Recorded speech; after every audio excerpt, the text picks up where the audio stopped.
Hey, my name is Ken Murphy. We just wrapped up our fourth service of Ignite, and today we talked about the pathway to greatness, the quest for greatness, which is all through servanthood. Christ taught it, Christ modeled it, He asked us to do it, but He not only asked us to do acts of service, but to take on the nature of a servant. That's our actions and our attitudes, which is the transforming work only the Holy Spirit can do. So that is the true quest to greatness, becoming a servant just like Christ. We just wrapped up our last service of our Ignite week, and tonight was a very incredible message.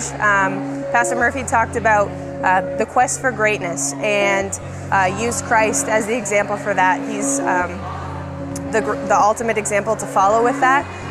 How Christ took on the very nature of a servant.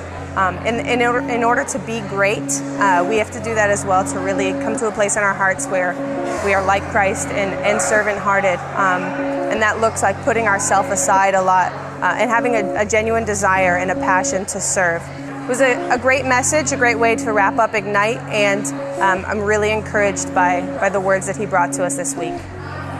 Tonight for our last Ignite service, we had the opportunity to listen to Ken Murphy wrap up his little series on this quest for greatness. And he talked about Mark 9, about the disciples just wanting to be the greatest out of them all.